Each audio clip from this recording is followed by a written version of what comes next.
Bonjour. Nous commençons à avoir vu pas mal de choses et il est temps de parler d'un sujet très important en informatique, l'algorithmique. Disons qu'un jour vous êtes abîmé dans la méditation quand surgit un de vos amis, gentil, fidèle, mais le genre un peu trop enthousiaste. Il débarque en disant « J'ai une super idée, on devrait écrire un programme qui réduit les fractions. J'ai pas mal pensé au truc. Voilà comment on peut faire. » On demande à l'utilisateur de rentrer une fraction comme du texte, sous la forme numérateur, barre de division, dénominateur. Derrière, un coup de split nous permet d'obtenir un tableau avec le numérateur dans la case 0 et le dénominateur dans la case 1. On vérifie au passage que l'on a bien les deux éléments attendus. Après, un peu de strip pour éliminer les blancs, et on utilise try pour convertir en entier en attrapant les erreurs au passage, au cas où quelqu'un aurait fait des fautes de frappe ou entré des lettres. On vérifie aussi s'il n'y a pas un gros malin qui a mis 0 au numérateur ou au dénominateur, ou 1 au dénominateur.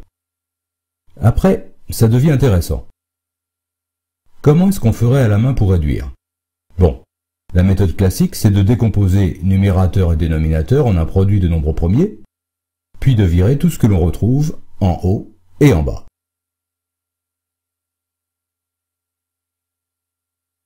Après, il n'y a plus qu'à remultiplier.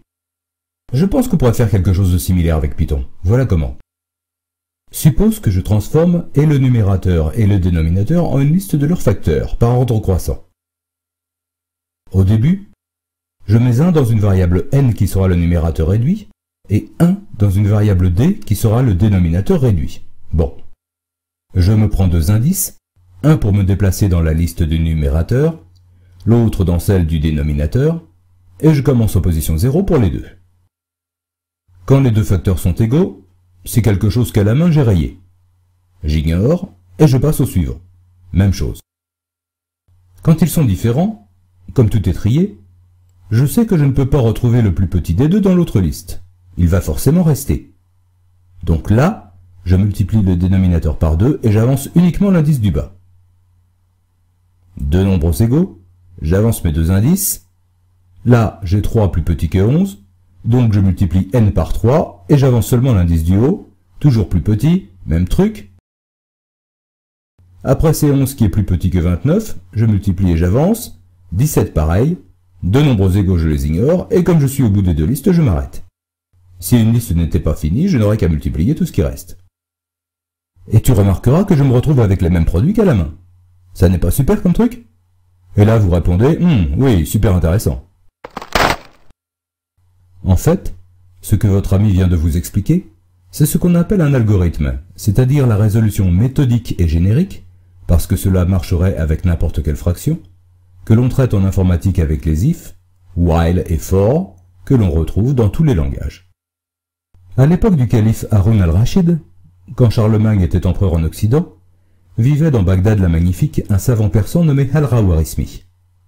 Le génie d'Al-Khawarizmi n'était pas dans une lampe, il était dans sa tête. Isaac Newton a dit, pour rendre hommage à ses prédécesseurs, que s'il avait vu plus loin que les autres, c'est qu'il était monté sur les épaules de géants. Al-Khawarizmi a fait pareil. Plutôt que de chercher à devenir calife à la place du calife ou que de draguer les princesses sur son tapis volant, il s'est intéressé à la géographie de Ptolémée qu'il a complétée et corrigée, il a inventé des instruments astronomiques, et surtout, il s'est penché sur des choses fort intéressantes qui s'étaient passées par là quelques siècles plus tôt. Vers 500, Aryabhata avait inventé quelque chose que Pythagore, Thalès, Euclide, Archimède et tous les grands savants grecs ne connaissaient pas. Et vers 630, Brahmagupta avait développé ses travaux. Cette grande invention, c'est cela, le zéro, que les Arabes ont appelé cifre, qui signifie vide, mot qui a donné chiffre en français. Outre le zéro, les Indiens avaient tout un système de symboles pour représenter les nombres, dont l'intérêt n'a pas échappé à Al-Khawarizmi, ni à Al-Kindi, autre savant de Bagdad qui lui venait d'Arabie. Quand l'Occident calculait comme ceci, l'Orient calculait comme cela. En fait, Al-Khawarizmi et Al-Kindi n'utilisaient pas exactement ces symboles qui ont été inventés un peu plus tard par des mathématiciens du Maghreb, mais c'était très proche. Évidemment, il n'y avait pas photo. Il est vrai qu'à l'époque, les Vikings commençaient à déferler avec régularité sur les côtes d'Europe occidentale, où l'on avait d'autres soucis que la comptabilité créative. Pour l'anecdote, un moine d'Auvergne de la fin du Xe siècle, Gerbert d'Aurillac, découvrit les chiffres dits arabes, les arabes disent indiens, en étudiant en Espagne, et c'est lui qui les introduisit en Europe. On raconte qu'il faisait le mur du couvent pour aller étudier avec des professeurs arabes.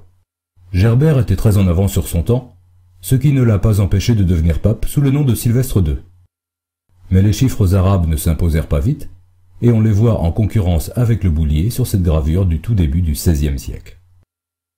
Revenons à Al-Khawarizmi. Armé des découvertes indiennes, il s'est attaqué avec méthode à la résolution des équations du premier et du deuxième degré. En particulier, il a réalisé qu'en ajoutant la même quantité négative des deux côtés d'une équation, on ne changeait pas le résultat et l'on éliminait à côté. Il a appelé cette opération restauration, qui se dit al-jabr en arabe, et qui a donné algèbre. Le nom même d'Al-Khawarizmi est devenu algorithmi dans les traductions latines de ses œuvres, comme ce manuscrit du XIIe siècle conservé à Cambridge. Dans l'écriture manuscrite de l'époque, Z et T étaient faciles à confondre, et algorithmi est devenu algorithmi.